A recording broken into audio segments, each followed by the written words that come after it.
어쩌다 보니까 김방입니다. 금요일입니다.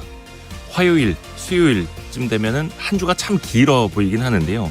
금요일이 되면요, 진짜 이번 일주일이 어쩌면 이렇게 빨리 지나갔나 느껴지기도 합니다. 혹시 여러분도 시간이 참 빠르게 흐른다고 생각되십니까?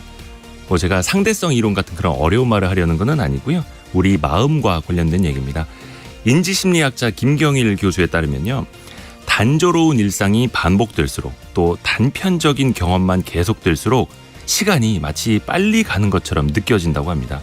그러니까 매일 똑같은 일만 반복하다 보면 한 주 동안 별로 그렇게 기억에 남는 게 없기 때문에 시간이 왠지 빨리 지나간 것처럼 느껴지는 거죠. 그래서 중간중간 새로운 경험도 좀 해보고, 안 먹어봤던 것도 먹어보고, 듣지 않았던 것도 들어보고, 이렇게 다양한 경험을 하면서 우리 기억 속에 또 우리의 시간이 조금 더 풍부하게 남아있게 해보는 건 어떨까요? 오늘은 좀 약간의 변화가 있죠. 오늘 임시로 진행을 맡은 Y스트릿 이대호 편집장입니다. KBS 1라디오 성공예감을 청취해 주시는 여러분에게 저 또한 약간은 신선한 자극이 됐으면 합니다. 금요일 성공예감 시작합니다.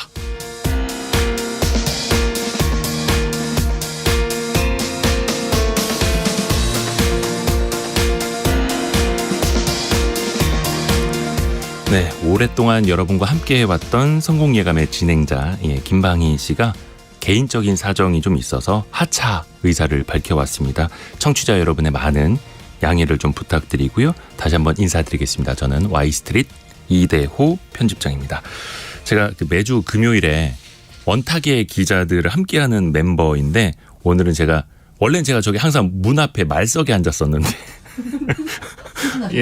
말석에서 조금 이제 진행자 자리로 잠깐 대타로 왔습니다.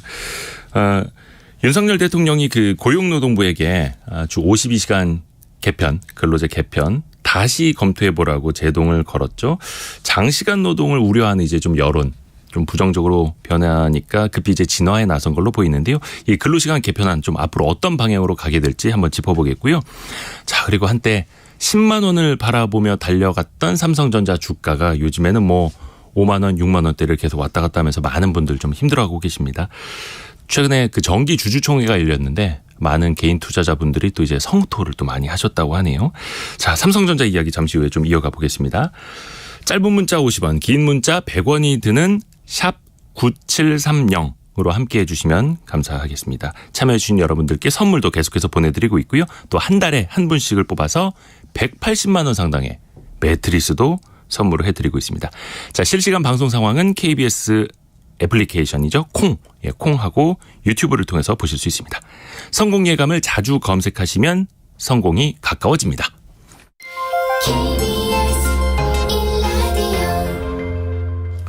자, 원탁의 기자들 알고란의 경제 전문 기자 고란 기자, 그리고 이데일리 권소현 기자 두 분 안녕하세요. 네, 안녕하세요.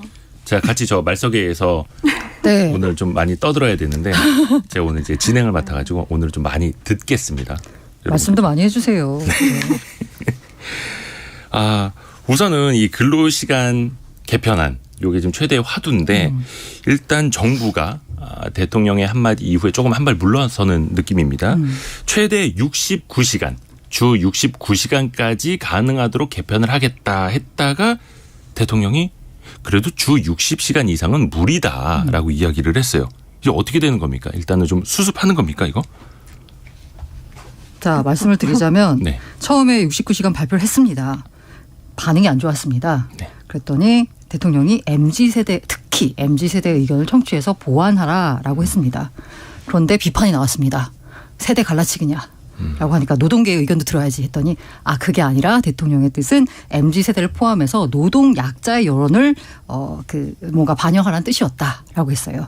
그다음에 또 일각에서는 근데 이거 우리 취지를 몰라주고 언론이 69시간 계산한 게 문제다.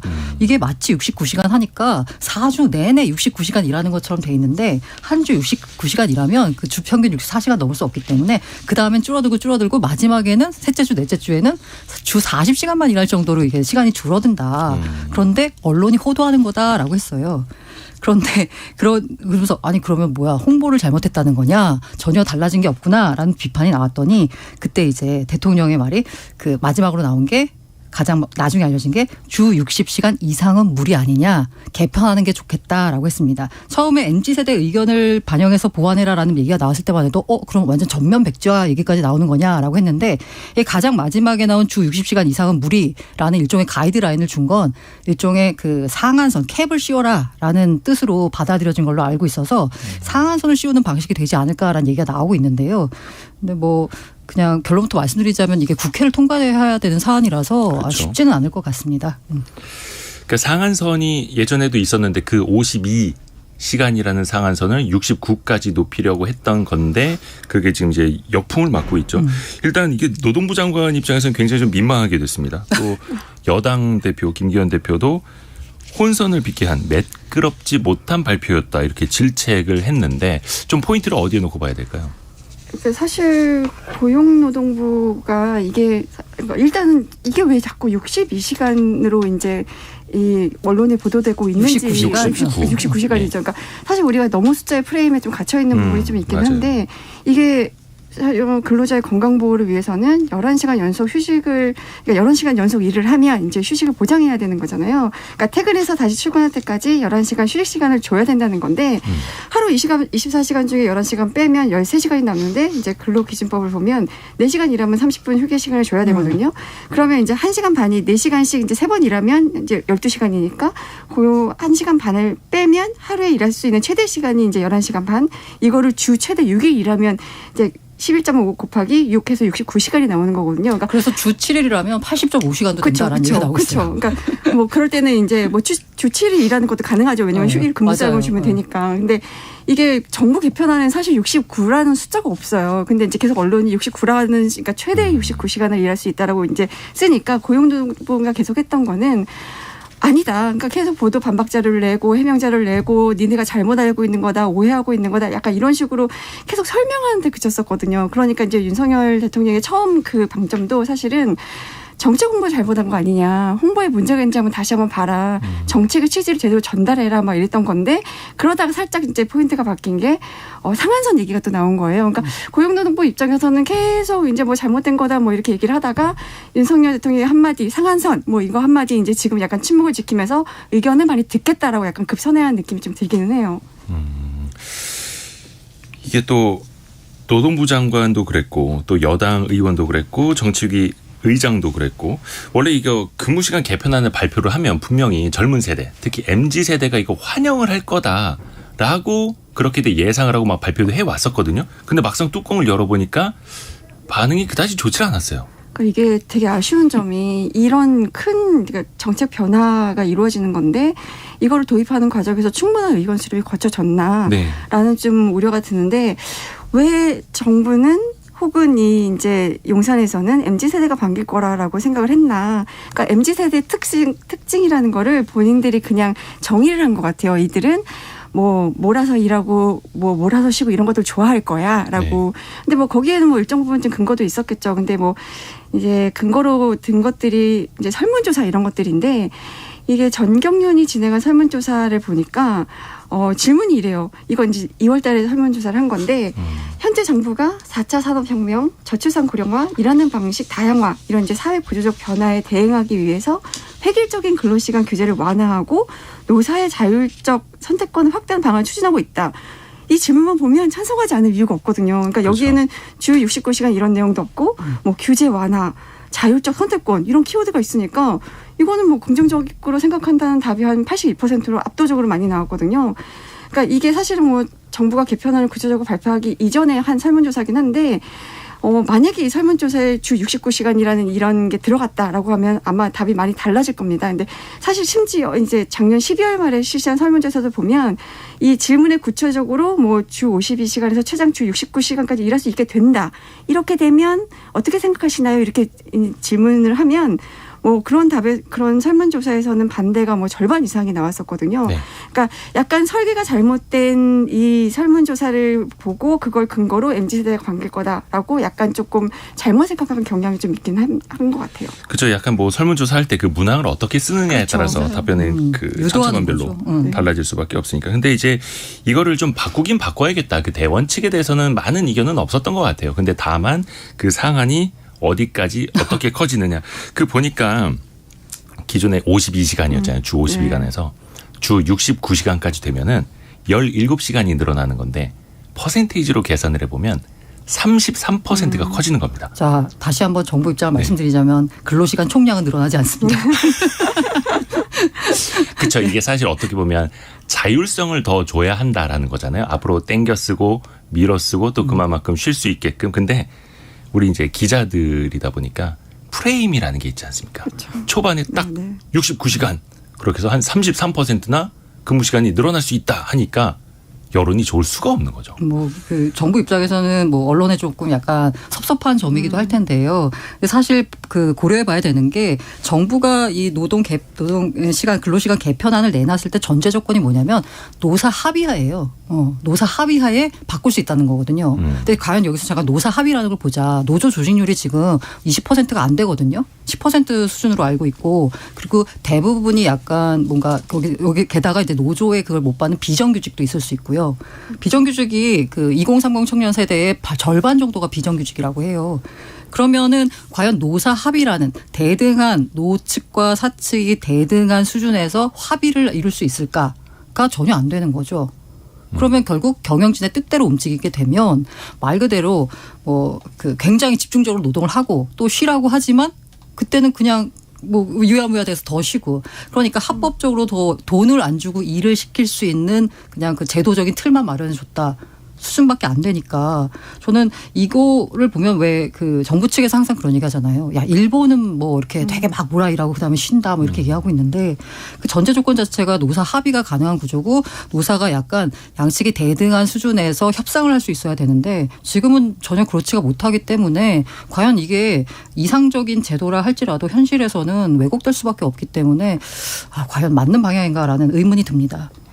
그러니까 의견 수렴을 여러 층에 여러 고용 형태를 갖고 있는 분들한테 다 했었어야 되는데 이거 약간 좀 그런 생각도 들어요. 정권 초반에 우리 초등학교 입학 연령 만 5세로 낮추는 거 이제 의견 수렴 없이 추진했다가 엄청난 역풍을 맞았잖아요. 네. 결국은 이제 그 안 철회하고 사회부 총리도 사퇴했었는데 이번도 마찬가지인 게 이 개편안 처음 만든 게 이제 미래노동시장 연구회인데 이게 작년 7월에 생겼거든요. 네. 그리고 12월에 이 이제 초안을 권고안을 내놨단 말이에요. 근데 그 6개월 동안 이 미래노동시장 연구회가 학계 전문가 12명으로 이루어진 이제 이 조직인데 뭐 재계 경영계 이런 데랑은 이제 간담회를 했어도 실제로 이제 이 제도를 적용받는 주요 주체인 근로자에 대한 이제 의견 수렴 별로 없었단 말이에요. 그리고 이제 뭐 노동부가 청년층 목소리를 듣겠다라고 이제 이 카운터파트로 이제 지정한 단체 중에 하나가 이제 새로고침 노동자 협의회라는 곳인데 여기 보면 사실 그러니까 MZ 세대를 대표하는 노조라고는 얘기는 하지만 대기업, 뭐 공기업 이런 사무직이 좀 중심이에요. 그러니까 청년 노동시장 내에서도 이제 근로 조건이 굉장히 좋은 층에 이제 해당이 되는 건데 뭐 이 조직조차도 이 노조조차도 약간 이제 지금 이 주 69시간에 대해서는 좀 반대 의견을 내놓고 있잖아요. 뭐 아까 이제 고란 기자가 말했던 것처럼 이 MZ 세대에 뭐 노조에 가입되지 않은 분들도 있고 중소기업 근로자도 있고 제조업에서 이제 월급제가 아니라 시급제로 일하는 분들도 있고 비임금 근로자 우리가 그러니까 뭐 엔잡러라고 하잖아요. 어느 회사에 이제 소속은 되어 있지 않지만 뭐 프리랜서 뭐 이제 특수고용 상태로 이제 일하는 분들 이런 분들의 얘기는 다 빠진 거예요. 그러니까 결국 이제 그런 대전제 하에서 아주 좋은 취지로 추진하고는 있지만 실상 현실에서는 어떤 게 문제가 될 수 있겠구나라는 걸 이제 약간 간과한 면이 있는 거죠. 지금 많은 분들이 샵 9730번으로 문자 메시지 많이 보내주고 계시는데요. 김완진님은 근로시간은 저는 포기했고 그냥 받아들이겠습니다. 근데 월급 좀 올려주십시오. 예, 사장님도 물가 좀 보시고요. 이렇게 말씀해 주셨고 4433번님은 자영업, 소상공인은 하루 12시간 일합니다. 본인 일이고 사업이니까 이렇게 일하는 거지만요. 라고 해 주셨고 1003번 쓰시는 분은 실질적인 여론보다 대통령의 한마디에 정부가 갈팡질팡하는 모습입니다. 라고 말씀해 주셨는데 그렇죠. 저는 이거 보면서 또 드는 생각이 앞에서 권소영 기자가 지난번에 그 초등학교 입학 연령 설리근 대책 발표했다가 뭐 장관도 물러나고 하지 않았습니까?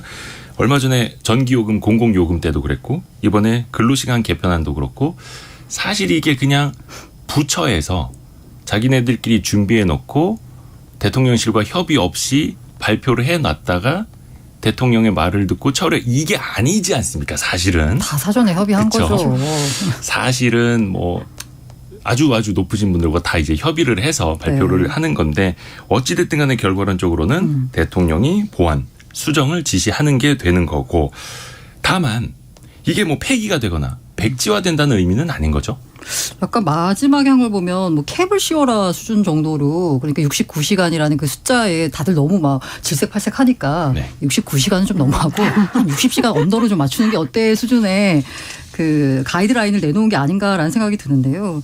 저는 약간 근본적으로 생각해 봐야 될 게 그러니까 이 모든 근로시간 개편이 너무 이 경영계 쪽의 입장만 들어서 만든 구조가 아닌가라는 생각이 들어요.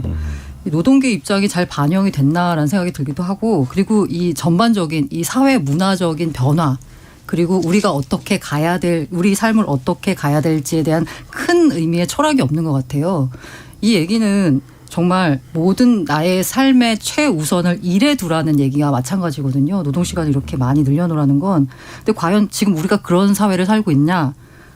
라는 생각이 들면 그렇지 않거든요. 얼마 전까지만 해도 우리 저녁에 있는 삶이 화두였잖아요. 주 4일 근무, 네, 주 4.5일 근무 뭐 이런 얘기를 하다가 갑자기 주 69시간이 나오니까 다들 약간 멘붕 상태인 것 같아요. 뭐 외신에 보면은 그 이탈리아 매체가 레푸블리카 이게 리퍼블릭이라는 뜻인 것 같은데 세계 다른 국가들이 주 4일 근무를 논의하는 가운데 한국 정부는 반대 방향으로 나아가고 있다. 이런 말을 했고 제가 또 트위터에서 본 재밌는 게 뭐냐면 주 80시간 공부해서 직장 들어갔더니 주 69시간 일한다고. 사실 우리나라 노동시간이 긴 거는 뭐 OECD 평균에 비해서 뭐 1년에 한 30일 이상을 더 일하는 셈이라고 하지 않습니까? 그게 절대적으로 긴 거는 사실인데 조금 어려운 면도 좀 없지 않아 있습니다. 많은 사람들이 워라밸이라고 표현을 많이 하잖아요. 워크 앤 라이프 밸런스. 근데 이거 보면은 밸런스는 양쪽에 저울 추를 놓고 한쪽이 내려가서 한쪽 올라갈 수밖에 없는 절대적인 그 상대적인 구조 아닙니까? 근데 이거 그런 표현을 하시는 분들도 있어요. 워크 앤 라이프 하모니. 결국은 어떤 조화를 찾아야 된다. 개개인의 만족감 측면에서도요. 근데 이게 앞에서도 이야기한 것처럼 숫자라는 프레임 안에 갇혀버리면 우리가 그걸 빠져나오기가 좀 힘들어가지고 좀 답답하기는 한데요. 그러면 좀 어느 쪽으로 가야 되는지 어떻게 개편이 됐으면 좋겠는지 좀 이야기를 풀어가 볼게요. 어떤 식으로 좀 보완을 하면 좋을지 그 과정에서 이것만큼은 좀 챙겨서 개선을 해야겠다. 혹시 생각해 보신 거 있으시면 좀 말씀 좀 부탁드립니다. 포괄 임금이라는 것도 지금 이제 이 논란의 이제 핵심이긴 한데 포괄 임금제라는 게 뭐 사실 이제 이 근로시간을 딱 뭐 카운트하기가 조금 힘든 업종에 해당이 되는 건데 미리 뭐 연장 근로라든가 뭐 휴일 근로라든가 이게 이만큼 정도 될 거야라고 이제 가정을 하고 미리 수당을 지급하고 이제 수당을 이제 정해서 이제 포함해서 주고 그 다음에 이제 뭐 일을 하는 건데 사실 뭐 정해진 시간 우리가 예상했던 시간보다 더 일을 많이 해도 포괄임금제로 이미 지급했으니까 뭐 일을 하는 거에 대해서 불만을 갖지만 약간 이런 거잖아요. 근데 사실 이게 만연해 있는 건 맞거든요. 그러니까 우리가 이제 이 주 52시간 도입하면서 이제 현장에서는 좀 포괄임금이라는 이런 임금 약정 방식을 조금 오남용하는 경우들이 좀 있었거든요. 그러면서 우리가 보통 표현하는 공짜 야근이 이제 포괄임금제 때문에 가능해진 것도 있는데 이런 것들을 어떻게 좀 뭐 사실 제조업 같은 데서는 이 근무 시간을 카운트하는 게 어렵지는 않은데 이런 곳에서조차도 이 포괄임금제라는 거 도입해서 이게 근무하는 것들, 그러니까 시간외로 근무하는 것도 굉장히 당연하게 생각하는 사실 기자업종도 비슷한 것 같기는 합니다. 근데 기자가 포괄임금제입니다. 궁금해서 그런데 두 분은 일주일에 한 몇 시간 정도 일하세요? 사실 우리가 시간 정해놓고 일하지는 않잖아요. 만약에 저녁에 이슈가 터졌다 그러면 뭐 밤에 뭐 11시, 12시에도 노트북을 켜서 일을 하고 막 이러잖아요. 이런 것들 우리가 몇 시부터 몇 시까지 일을 했어라고 카운트할 수 있는 것도 아니고 뭐 예를 들어 뭐 어느 중요한 이제 발표가 뭐 이제 회의가 진행되고 있는데 이게 언제 발표될지 몰라. 그러면 그 앞에서 마냥 기다리고 있는 시간도 근무 시간을 포함할 거냐 이거 좀 애매하긴 하거든요. 그래서 기자들 사회에서는 이 포괄임금제라는 거는 아주 자연스럽게 받아들이기 시작한 지가 되게 오래됐는데 근데 이런 것들에 대한 좀 뭐 지금 사실 고용노동부는 포괄임금 오남용 근절 뭐 이거를 좀 모토로 삼고 기획 근로감독 실시하고 있다고는 하는데 뭐 이런 것들을 조금 더 규제할 수 있는 그런 방안들을 좀 만들어야 될 것 같은데 사실 이건 법적 개념이 아니라서 법률을 금지하기는 어려운 상황입니다. 근데 이제 뭔가 좀 임금 대장 같은 거에 이제 근로시간을 종류별로 조금 산정하고 기록하고 뭐 이런 식으로 해서 이걸 좀 우리가 너무 남용하지 않는 방향으로 가야 되지 않나 하는 생각이 좀 들어요. 아까 그 노사 합의 이야기를 이제 고란 기자가 해주었는데 6060 쓰시는 분이 노사 합의 하에 바꿀 수 있다면 노조가 없는 회사는 52시간을 준수하면 되겠네요. 그러니까 노사 합의에 바꿀 수 있다면 조금 더 룸을 더 위쪽으로 높이 돼. 노조가 없어서 어떤 좀 네. 예, 왜 웃으세요? 그렇지는 않고요. 네네네. 노사 합의하에 주 단위로 할지 월 단위로 할지 이걸 이제 정한다는 의미거든요. 그 시간을 얼마나 땡겨올지. 네네네. 예. 많은 의견 보내주고 계셔서 네. 너무 감사드리고요. 아까도 잠깐 이야기를 했습니다만 사실 이게 법을 바꿔야 되는 문제여서 야당이 또 가로막고 있으면 안 되는 이야기 아닙니까? 그 가로막는다는 표현이 참. 네. 아니 근데 생각이 많이 다르더라고요. 민주당의 이재명 대표 같은 경우는 아예 주 4.5일제로 가야 된다. 또 이렇게 이야기를 하고 있어서 오히려 이걸 52시간제에서 최대 근무 시간을 늘리는 방향으로는 또 좀 거부감을 그쪽에서 보이지 않을까 생각도 드는데. 이것도 이제 좀 난관이죠. 뭐 일정상으로도 이게 연말까지 가능할까 싶기도 한데 뭐 입법 예고 끝나고 그다음에 이제 국회 근로기준법 개정안을 제출하는 게 한 6월 7월 정도 될 것 같거든요. 네. 근데 그 이후에 절차들 있잖아요. 뭐 상임위원회 상정되고 상임위원회에서 논의를 해야 되고 막 그래야 되는데 일단 뭐 8월부터는 예산 결산 심사 돌입하고 10월부터 이제 국정감사 들어가고 또 이제 국정감사 끝나고 나면 이제 내년 총선까지 또 얼마 안 남았으니까 다들 총선 국면에 돌입하고 이러면 이 법안을 논의할 국회에서 굉장히 뭐 깊이 있게 논의할 상황이 될까 하는 생각이 좀 들어요. 그리고 우리가 얼마 전에 그 저출산 문제 가지고도 한번 토론을 했습니다만 이게 혹여나 노동시간이 길어지면 이 저출산 문제가 더 악화되는 것 아니냐 이렇게 우려하시는 분들도 있는데 악화되겠죠. 당연히. 당연히 그렇게 될 수 당연히 없겠죠. 그렇죠. 그 뭐 뇌절 시간표라고 해서 정부에선 싫어하지만 보면은 주 6일이라고 이제 주말에는 그냥 병원 혹은 기절 뭐 이런 식이잖아요. 그러면 사적인 뭔가 뭐 유의 활동을 즐길 만한 여유가 없으면 사람이 여유가 없으면 누구 사람 만나는 것도 귀찮고 뭔가 이렇게 그 연애를 한다는 것도 굉장한 그 뭔가 체력이 필요한 일이거든요. 당연히 힘들죠. 그리고 이제 우리가 회사에서 벌어지는 각종 그 친구들의 그 뭐랄까 왜 헤어졌니?라고 사유를 물어보면 기자들 사회에서 초년 시절에 보면은 이게 진짜 만날 시간 자체가 물리적인 시간 자체가 없어지니까 다 약간 여자친구 남자친구가 있던 친구들이 들어와서 다 헤어져요. 사회부 때는 특히나 이제 더 힘드니까 일하는 시간이 많으면 아무래도 개인 시간이 없기 때문에 저출산 문제 해결도 어렵고요. 그만큼 마음의 여유가 안 생기니까 뭐 내 이세를 갖는다라는 생각 자체를 하기 힘들기 때문에 정부가 지금 두 가지를 하고 있잖아요. 노동시간 개편과 저출산 두 개가 서로 모순적인 대책이 아닌가라는 생각이 들어서 두 개를 한꺼번에 이루겠다? 좀 너무 욕심인 것 같습니다. 두 마리 토끼를 다 잡을 수만 있다면 좋겠지만 그게 제일 힘든 일이기도 하죠. 근데 다만 이제 오해하시면 안 되는 게 뭐 예를 들어 주 60 몇 시간제로 이제 바뀐다. 근데 이제 상한이 바뀐다는 거지. 모든 회사들이 그만큼 일을 다 시킨다라는 거는 아니고 선택권과 자율권은 당연히 보장이 돼야 될 테고 또 그 와중에도 근로자들 같은 경우는 소득이 늘어날 수 있다. 또 그걸 원하시는 분들도 있거든요. 그렇죠. 시급제인 분들은. 아니 근데 그러면서 벌어지는 게 뭐냐면 결국 일자리 양극화가 더 벌어지는 거예요. 그 이른바 그 좋은 일자리에는 더 좋은 인력들이 가려고 하고 있고 왜냐하면 그들은 그렇게 오래 일하면서 하고 싶지 않거든요. 그럼 능력이 되는 사람들은 더 좋은 일자리로 가고 또 그 좋은 일자리는 더 좋은 인력 확보하기 위해서 더 좋은 노동 환경을 만들고 그렇지 못한 곳은 뭐 더 안 좋아지는 상황이 떨어지면서 가장 좋은 건 일하는 시간을 늘리지 않고 노동 생산성을 높이는 거거든요. 그런데 우리나라가 일하는 시간은 굉장히 긴데 노동 생산성은 굉장히 낮잖아요. 참 이상적이기는 한데 그러자면 또 이제 어떤 뭐 고용과 해고의 유연성 막 이렇게 이야기가 나오거든요. 그렇죠. 그거는 나중에 한 2-3시간 정도 더 우리 논의를 해봅시다. 근데 어쨌든 노동구조 자체가 출산율에 직접적으로 영향을 주는 요인인 건 맞습니다. 근데 어쨌든 시간가 총량이 줄어든다면 이건 사실은 아까 이제 노사합의 이런 것들이 제대로 이루어지고 이제 노동자의 권리가 보장된다면 이렇게 정책 방향에 가는 건 저는 맞다고 보거든요. 그러니까 사실 아이를 낳는 게 끝이 아니라 키워야 되니까 뭐 지금 보면 사실 법적으로 보장되는 육아휴직 기간도 길어졌고 사회 분위기상으로 저 기자 초년생 때는 아빠가 육아휴직하는 건 상상도 못했는데 요새 저희 회사 사회에도 보면 육아휴직하는 아빠들이 많아졌어요. 조금씩 달라지고 그렇죠. 있죠. 그러니까 저출산 해결하려면 근로 형태라든가 근로 시간을 유연하게 가져가는 건 필요한데 지금 이 정책 방향이 그런 방향으로 간다면 저는 찬성인데 그게 이제 악용이 되거나 남용이 되거나 이렇게 되면 이제 문제인 거죠. 그리고 정부 제도 하에서도 저는 약간 다 그런 얘기 하잖아. 아, 그래 좋아. 일하는 건 좋은데 월급 수당이나 제대로 챙겨줘. 하잖아요. 그건 당연히 해야죠. 당연히 챙겨줘야 돼요. 근데 지금 수당을 안 챙겨주는 경우가 굉장히 많기 때문에 이런 얘기가 당연히 나오는 거잖아요.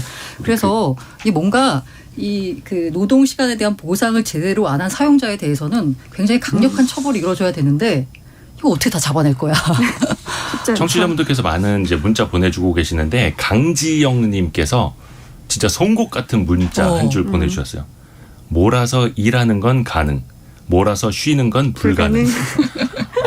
이거 한 대 맞은 것 같죠? 네. 이렇게 샵 9730이나 KBS 콩으로 문자 메시지 계속해서 보내주시길 바라겠습니다. 우리 이제 두 번째 이슈로 넘어가 볼게요.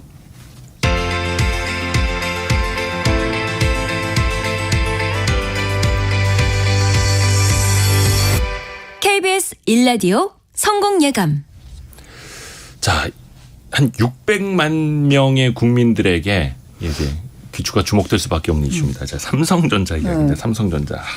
삼성전자 주가가 최근에 오늘은 조금 반등을 하는 것 같아요. 오늘은 좀 반등을 하고 6만 1,000원인데 이게 무슨 의미가 있나 싶기도 하고. 그래도 뭔가 상징적으로 주주총회 날 6만 전자 됐으면 좋겠는데 안타깝게도 주주총회 날 5만 9,800원. 그 개인 투자자 인구가 1,400만 명이라고 하는데 어저께 제가 그 최근에 사업보고서 열어보니까 삼성전자 주주가 590만 명을 넘더라고요. 590만 명 수준입니다. 그리고 한 600분 넘게 개인 주주들이 정기 주총장에 이제 참석을 하셨다고 합니다. 근데 많은 성토가 나왔다고. 뭐 주가 보면. 그 주총장 좀 뭐 한번 스케치 좀 해주시겠어요? 네. 근데 생각보다는 적게 왔더라고요. 왜냐하면 작년에 1,600명 왔었고, 이제 재작년에도 900명 왔는데 이제 주가가 떨어져서 관심이 없어진 건지 저도 삼성전자 주식 갖고 있는데 뭐 주총장에 갈 생각은 안 했었거든요. 뭐 온라인으로도 하니까. 네, 온라인 중계 사전에 신청하면 온라인으로도 볼 수도 있었고 지금 전자투표대가 굉장히 보편화가 되면서 전자투표로 의결권 행사하는 분들도 좀 많아지고 막 이랬었는데 저는 개인적으로 삼성전자 주총을 보면서 주주들의 수준도 많이 올라갔구나라는 생각을 좀 개인적으로 했어요. 왜냐하면 제가 기자 생활 시작했을 때는 주식 한두 주 들고 있는 주총꾼들 이제 그때 기사들 많이 썼었는데 주총꾼들 주총장 찾아가서 뭐 약간 사례 같은 거 요구하면서 내가 가만히 있을 테니 뭐 얼마간 줘. 근데 그거 많이 거절하잖아요. 그러면 엄청난 소란을 피우고 막 고성 뭐 협박하기도 하고 막 난장판 만드는 케이스가 많았는데 그리고 그때는 약간 주총에서 선물 주는 시기였거든요. 그럼 미리 전화해요. 주총 선물 뭐예요? 이래가지고 선물 받으러 가는 주주들도 많고 막 있었는데 이번에 뭐 삼성전자 주총 보니까 뭐 여러 가지 사업 전략에 대한 질문도 되게 많았었고, 그러니까 이거는 삼성전자의 사업 구조를 굉장히 잘 파악하고 있는 분이어야 질문할 수 있는 질문이구나 이런 느낌이 드는 질문들도 많았었고, 그러나 역시나 이제 큰 관심은 주가였으니까 이 주가가 뭐 2021년에 9만 원 넘어서 막 10만 원 바라보던 주가가 지금 이제 5만 원대, 그러니까 주총하는 날에 5만 원대였으니까 뭐 이런 거에 대한 불만들이 많이 쏟아지긴 했는데 저는 뭐 주주들이 당연하게 요구할 수 있는 거고 뭐 주주들이 약간 이제 아주 적나라하게 뭐 주주를 물러보냐 뭐 이런 얘기도 했다던데 뭐 그럴만하다고 봅니다. 뭐 감정적으로 좀 안 좋을 수밖에 없죠. 상황이 상황인 만큼. 근데 진짜 그 주주분들의 질문 수준이 거의 뭐 기자회견 같다는 생각도 들고 개개의 그 사업부별에 대해서도 송곳같은 질문도 많이 나왔다 하더라고요. 일단 그 한종희 부회장이 이제 답변을 좀 많이 한 걸로 보도가 됐는데 그런 이야기도 했습니다. 연간 9조 8천억 원 정도의 배당을 지급하겠다 약속을 했어요. 물론 이건 다 이제 공시가 된 사안이죠. 이 정도면 좀 주주들의 마음을 좀 달랠 수 있겠습니까? 달랠 수 있겠습니까? 주당 1,400원 수준인데 내 주가 떨어지면 지금 몇만 원인데. 근데 이게 시가 배당률로 보면요. 작년 말 주가 기준으로 2.4% 정도 됩니다. 물론 지금은 고금리 시절이니까 뭐 충분치 않은 거긴 합니다만 그래도 좀 삼성전자가 많이 주주 환원 정책을 긍정적으로 개선시키고는 있잖아요. 그런 흐름 속에는 있습니다. 이 주가 얘기를 하다 보면 이게 좀 답답해질 수밖에 없는데 지난해 3월 끝으로 이제 7만 원대로 회복한 적이 없더라고요. 명색이 그래도 국민주고 대장주인데 이거 좀 어떻게 봐야 될까요? 삼성전자는 한국 증시라고 봐야죠. 한국 증시가 삼성전자고 삼성전자가 한국 증시인데 이게 삼성전자 주가가 이렇게 쭉 내리막길을 걸은 시점이 한국은행이 이제 금리 인상이 시작한 시점이거든요. 그러니까 이거는 그냥 증시의 유동성이 좀 위축이 되고 이제 긴축으로 들어가면서 전반적으로 이제 안전자산 대비 위험자산에 대한 선호가 떨어지던 시기랑 이제 맞물려 있거든요. 그러니까 이게 뭐 거기다가 지금 반도체 업황도 별로 안 좋으니까 실적 전망도 좋지는 않아요. 그러니까 삼성전자 1분기 영업이익 전망치가 지금 2조 한 1,800억 원 정도로 이제 컨센서스가 형성이 되어 있는데 이게 작년 같은 기간에 비해서 한 84% 줄어든 수준이거든요. 그나마 이 실적 기대치도 계속 낮아지고 있는 게 이 수치가 이제 한 달 전이랑 비교를 하면 10% 가까이 줄어든 거예요. 그러니까 지금 반도체 업황 안 좋아지면서 재고 엄청 쌓이고 있는데 지난해 말 기준으로 보면 반도체 재고가 29조 원 수준, 이거 거의 역대 최고 수준이거든요. 그러니까 반도체 가격은 하락세를 보일 수밖에 없고 지금 디램하고 낸드 가격 보니까 1분기에도 계속 하락할 것이다라는 전망이 높아서 이게 작년 3분기부터 쭉 내리막길을 걸었는데 올해 1분기까지 거의 보면 70% 가까이 이제 떨어지는 거예요. 그러니까 1분기는 이제 메모리 반도체는 이제 재고가 쌓여서 출하가 안 되고 가격 하락은 또 이루어지고 있고 여기에 이제 재고 평가 손실 확대되고 이러면서 이제 삼성전자의 메모리 반도체 부분 적자 확대될 것이라는 전망이 높은데 이렇게 되면 당분간 실적 개선 어려울 거고 뭐 삼성전자 주가는 당분간은 좀 오르기는 쉽지 않겠다라는 전망들이 높은 상황이죠. 제가 그래서 숫자를 한번 뽑아봤는데 올해 삼성전자 영업이익 팔아서 얼마를 남기는가 그 영업이익 전망치가 15조 7천억 원이더라고요. 이게 어느 정도 수준이냐면 한 2년 전으로 돌아가 봤을 때 한 개 분기에 올리던 영업이익이에요. 그러니까 한 개 분기에 올리던 영업이익을 올해 잘해야 연간으로 그 정도 벌겠다라는 정도로 이제 눈높이가 많이 낮아진 거고 더 중요한 거는 그런 애널리스트들의 이제 컨센서스라고 하는데 그런 평균값이 계속 낮아지고 있다는 거죠. 그렇죠. 1년 전까지만 하더라도 2023년에 삼성전자가 67조 원 정도는 벌 거야라는 게 컨센서스였거든요. 그게 67조에서 지금 15조 원대까지 내려와 있다는 그게 또 지금 아직 멈추지 않는 거고 그런 상황에서 주가가 반등하기란 쉽지가 않은 거고 다만 이제 특히 메모리 반도체는 이제 사이클이 있다 보니까 그렇죠. 실적이 안 좋아져도 주가는 실적과 달리 갈 수 있죠. 미래에 개선이 되는 걸 6개월이나 1년 먼저 반영하면서 최악일 때 주가는 막 반등할 수도 있는 건데 다만 우리가 예측하고 기대했던 것만큼 바닥이 빨리 안 올 수도 있겠다. 2023년 한 2분기 정도를 바닥으로 봤는데 그게 아니라 3분기 아니 한 4분기 아니 내년 초 이렇게 가면서 지금 계속해서 이제 주가도 그렇고 갈팡질팡 하고 있는 거죠. 약간 이거 반도체 쪽에 좀 어떻게 봄날이 오겠습니까? 어떻게들 보세요? 최근에 보니까 아까 이대호 기자가 그런 말씀하셨잖아요. 이 실적이 바닥이면 오히려 이제 주가는 이제 바닥을 찍고 이제 슬슬 올라갈 거다라는 했는데 대신증권이 최근에 반도체를 이렇게 좀 상황이 안 좋고 재고가 뭐 26년 만에 최고라고 하는데 오히려 비중 확대해야 된다. 삼성전자 적극 매수 이렇게 바꿨어요. 그러니까 지금이 최악이라는 거죠. 맞습니다.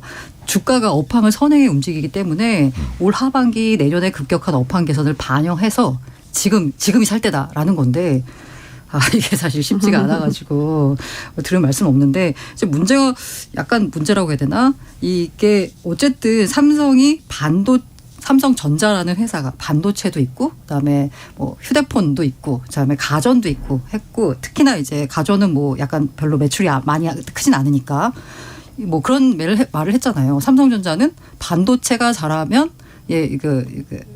반도체가 잘하면 핸드폰은 약간 못해도 실적이 좋고 반도체가 워낙 잘해서 그렇죠. 반도체가 좀 안 좋아하면 훨씬 좋으니까요. 반도체가 안 좋으면 휴대폰은 엄청 잘해가지고 또 전체적으로 좋고 그래서 수익이 안정적으로 나온다라고 했었는데 지금은 약간 핸드폰 쪽이 이렇게 생각보다 잘 못해주고 있잖아요. 그럼 이제 반도체가 잘해야 되는데 반도체가 꾸준히 나오려고 하면 반도체에는 메모리 파운드리 이게 약간 이렇게 뭔가 균등하게 돼 있어야 되는데 너무 메모리 위주잖아요.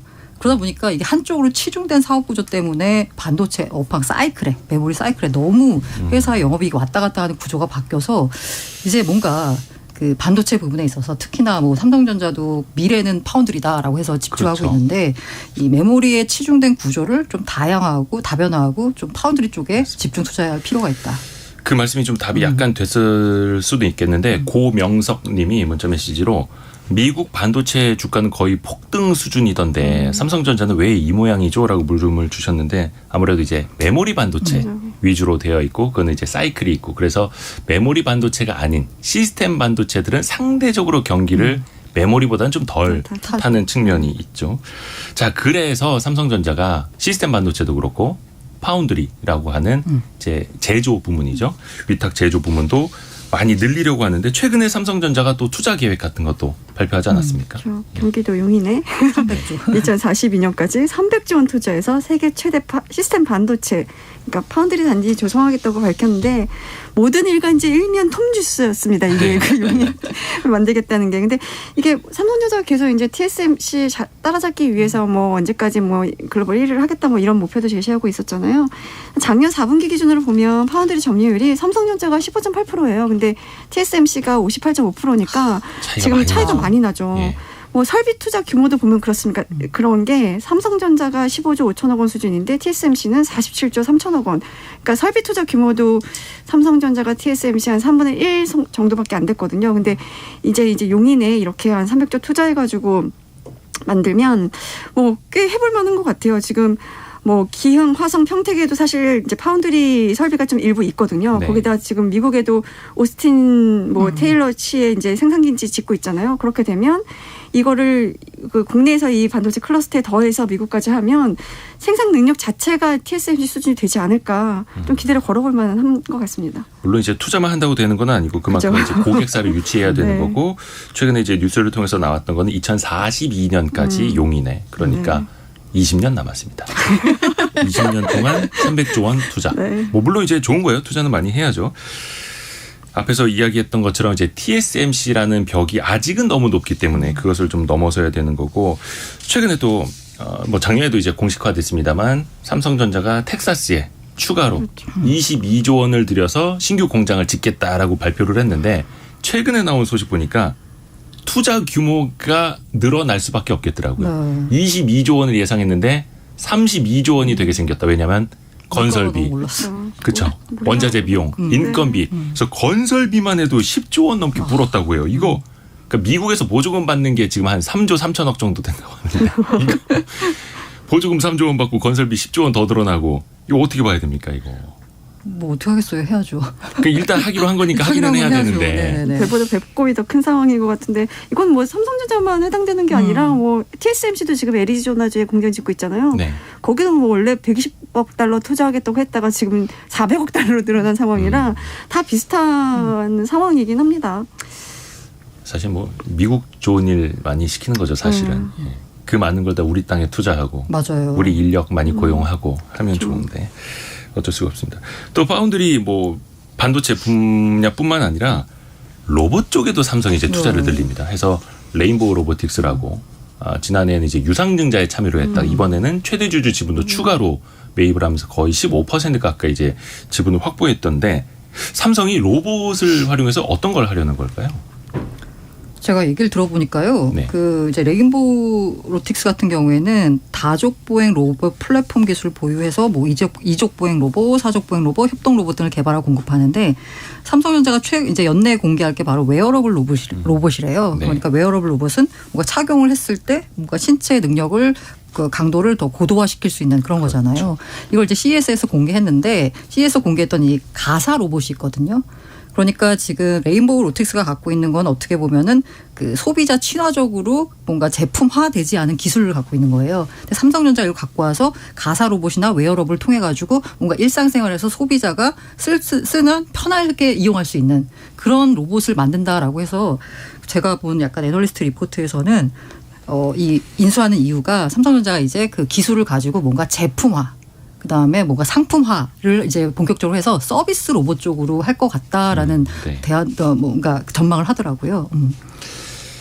레인보우 로보틱스가 이제 사족 보행 로봇계, 왜 로봇계라고 하는 거 그것도 잘 만드는데 이족 보행 기술은 정말 세계에서 몇 안 되는 기술이거든요. 그 휴보, 그죠? 옛날에 그 카이스트 휴보. 네. 거기 출신들이 나와서 만든. 거기가 모태입니다. 그래서 얼마 전에 와이스트리트에서도 작년에 이정호 대표랑 인터뷰를 했거든요.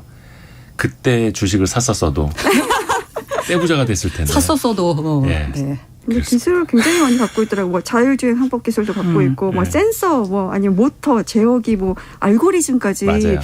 이걸 미리 알았으면 저도 이게 되게 탐나는 기업인데라는 생각이 좀 드는데 저는 이 가사로 굉장히 기대됩니다. 자, 이제 그 레인보우 로보틱스의 주가는 레인보우죠. 무지개 다리를 건너서 가고 있기 때문에 이미 갔나요? 자, 우리가 이제 탐낼 수 있는 영역도 아닌 것 같습니다.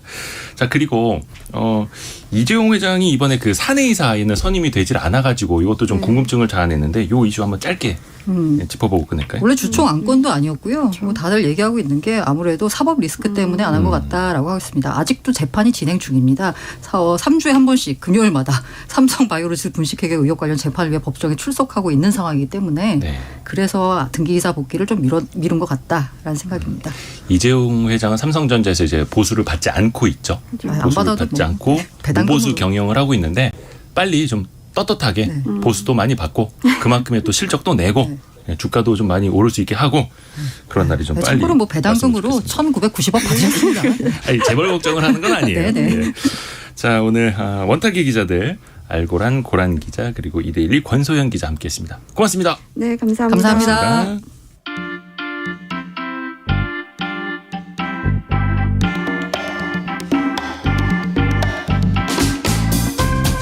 지금 여러분께서는 KBS 1라디오 성공예감을 듣고 계십니다.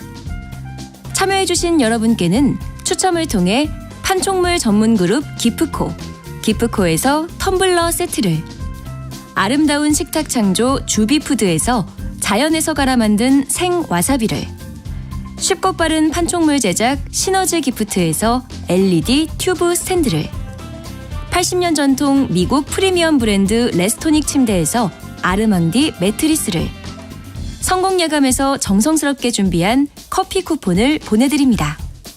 당첨자는 성공예감 홈페이지에서 확인하세요.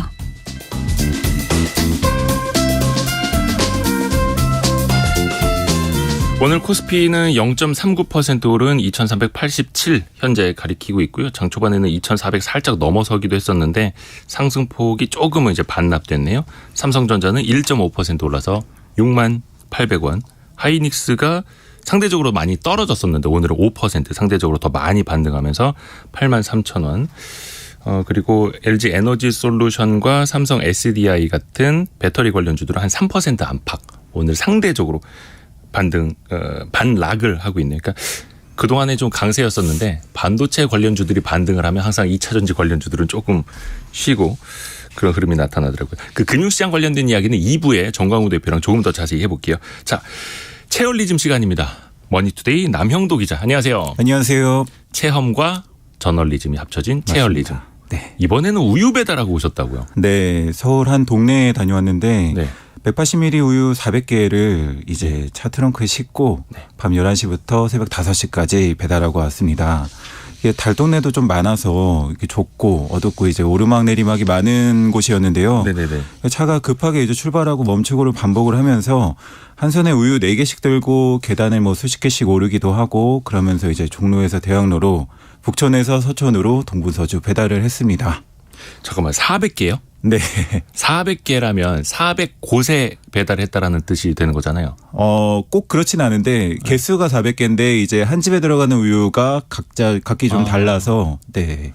어르신 300분께 배달을 하고 왔습니다. 밤 11시부터 새벽 5시까지. 네. 그 시간에. 네. 와, 대단합니다. 근데 그 배달한 것도 공통점이 있다면서 어떤 곳에 배달한 거예요? 다 혼자 사시는 어르신 댁이고요. 네. 그 집안에서 벌어지는 일을 알 수가 없잖아요. 그러니까 그렇죠. 이제 우유가 일종의 신호가 되는 건데 집에 도착하면은 우유 주머니에 우유가 없어졌는지를 살피고 챙겨간 건 다시 배달을 하고 이런 방식입니다. 쌓여 있는 우유가 1개면은 주의 그리고 2개면은 그때부터는 위험 신호가 되는 건데요. 본사에 이제 이 댁에 무슨 일이 있었는지 무슨 일이 생겼는지 확인 요청을 하는 겁니다.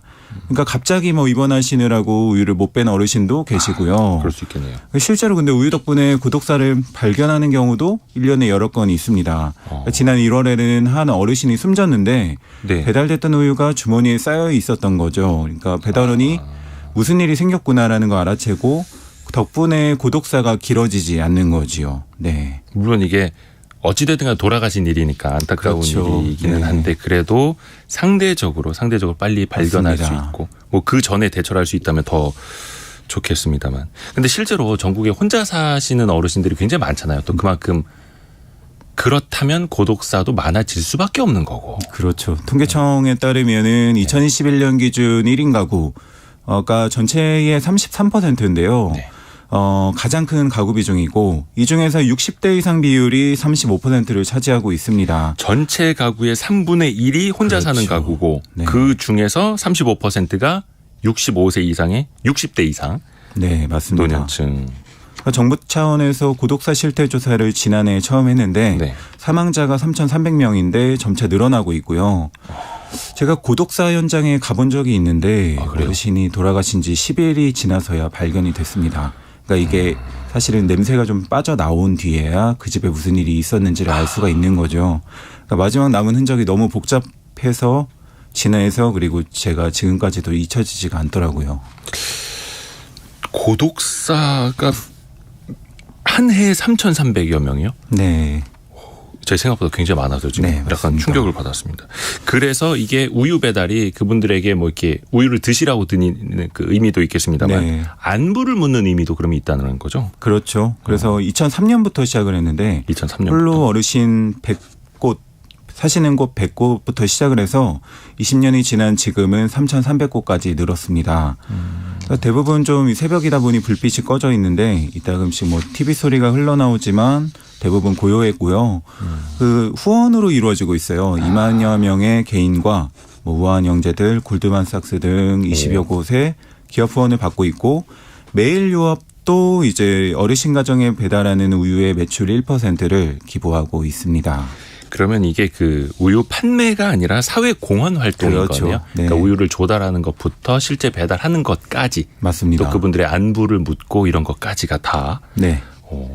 좋은 활동이네요. 그래서 사실 개인분들만 2만 명 넘게 후원을 해주고 계시는 거고 네. 기업들도 20여 곳이 그렇죠. 기업들이 돈 많이 벌어서 이런 데다가 팍팍 지원을 그렇죠. 해주면 정말 고마운 일이죠. 고마운 일이죠. 네, 맞습니다. 근데 실제로 이거를 새벽에 배달을 하다 보니까 되게 조금 쉽지가 않을 것 같은데 네. 실제로 그러면은 이 배달을 뛰시는 분들 남영도 기자가 체험한 것처럼 어떤 분들이 이렇게 배달을 하고 계시는 거예요? 매일 배달하시는 분이 한 400분 정도 되세요. 저랑 같이 간 분은 경력이 벌써 10년이 됐다고 하셨는데 그러니까 아이가 생겼을 때 뭐 투잡을 뛰느라고 처음 시작하셨다고 했는데 지금까지 하고 계시는데 그 배달 사람 명단을 아예 다 외우고 계시고 그 지역을 다 꿰뚫고 계시는 거네요. 네, 그러지 않으면 이제 뭐 다 외우고 다니시는 거냐 이랬더니 안 그러면 이제 아침까지도 다 배달 다 못한다. 그 머릿속에 내비게이션이 다 있는 거죠. 그 완전히 지역에. 다 있는 거고요. 네. 그만큼 그래 빨리 다녀야 되는 거기 때문에 굉장히 능숙하셨어요. 손에 여러 개 끼고 계단 성큼성큼 오르시고 뭐 그렇게 다니시는데 이분이 토할 듯이 아파서 쉬었을 때 빼고는 배달을 한 번도 걸은 적이 없다고 하셨는데 가족여행도 뭐 2박 3일이 최대고 딸내미들이랑 놀아주다가도 잠들면 또 나오고 이런 삶을 살고 계셨어요. 그래도 보람은 있는데 뭐 내 덕분에 이제 6개월은 더 그래도 사시겠구나 생각을 하면 보람이 된다고 합니다. 우유주머니에는 실제로 다니다 보니까 뭐 힘내라고 음료가 들어있기도 했고요.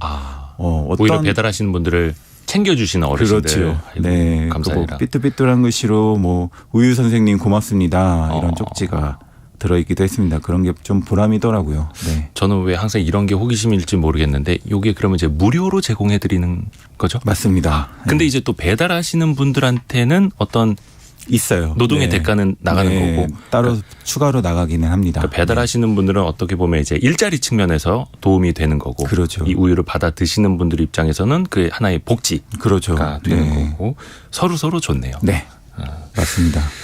또 이제 뭐 180ml짜리 작은 우유라고는 합니다만 그 안에 담겨 있는 의미는 훨씬 더 많을 것 같아요. 맞습니다. 이게 처음에 저도 고독사 예방 이것만 생각을 하고 취재를 했는데 일부더라고요. 그러니까 실제로 식사를 제대로 못 하셔가지고 우유가 식사인 경우가 많으셨어요. 홀로 된 어르신 중에 제 배달원님 말씀으로는 건강하지 못한 분들이 한 절반 정도는 넘는다. 그러니까 영양이 불충분하니까 우유가 유일한 공급 수단이 되는. 그렇다고 이제 거동도 불편하시니까 잘 밖에 나가서 뭘 사오지도 못하시는 분들이 많더라고요. 네.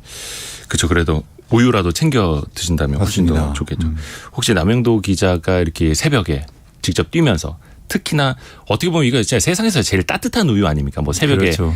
차갑게 식었을지언정 네. 실제로 좀 어떤 생각이 들던가요? 저도 좀 따뜻한 그림만 생각을 했는데 네. 직접 해보니까 굉장히 순간 보고 너무 정신이 없었어요. 네. 그러니까 미리 잠을 자고 갔는데도 시간이 지날수록 고단함이 너무 커졌고 커피도 새벽에 2잔이나 더 마셨고요. 그래도 보람이었던 거는 마지막 배달지가 이제 80대 할머님 댁이었는데 예. 일찍 일어나서 아예 우유를 기다리고 계시는 분이셨더라고요. 새벽에. 네. 그래서 문을 두드려서 말씀을 들어보니까 뭐 배달 전자님이랑 이렇게 안부를 물으면서 15분 정도 이제 이야기를 나눴어요. 그러니까 뭐 다리가 아파서 밖에 나가지 못하는 이야기, 뭐 2년째 우유 받아서 미안하고 고맙고 잘 먹고 있다. 이런 이야기를 하시는 걸 보면서 아, 이분이 기다리신 게 비단 우유만은 아니었구나. 약간 이야기를 이렇게 하시고 싶으셨구나. 그리고 건네준 이제 귤을 주셨는데 그거 네. 하나 이제 피로가 싹 가시는 기분이었습니다. 네. 눈물 흘린 거 아닙니까? 네. 마지막으로 좀 짧게 그러더라고요. 진짜 네. 좋은 일 하셨는데 좀 독거노인들을 위한 좀 아이디어 생각난 게 있다면 좀 짧게 좀 부탁드릴게요. 기사 댓글 보니까 국민안심 서비스라고 어플이 있더라고요. 이게 핸드폰을 일정 시간 동안 사용을 안 하면 보호자에게 연락이 가는 그런 지자체 보급 앱입니다. 그러니까 뭐 서울시에서도 이 구독사 예방으로 뭐 가전제품의 전력 사용량 같은 게 변동이 없으면 알림이 가는 이런 아이디어가 있는데 이런 게 점점 많아지면은 사각지대가 점점 줄어들지 않을까 생각을 해봅니다. 오늘도 진짜 좋은 일 하고 온 세상에서 가장 따뜻한 우유를 나눠주고 오신 머니투데이의 남영도 기자였습니다. 수고 정말 많이 하셨어요. 감사합니다. 네, 고맙습니다. 자, 1부 벌써 마칠 시간인데요. 잠시 후에 뉴스 좀 듣고요. 저희는 86번가 정광우 대표와 함께 요즘에 금융시장에 진짜 많이 좀 흔들리지 않습니까? 그래서 금융시장 이야기 또 유럽의 미국의 은행들 이야기 좀 깊이 있게 들어보겠습니다. 잠시 후 10시 5분에 2부로 돌아옵니다. 어디 가지 마세요.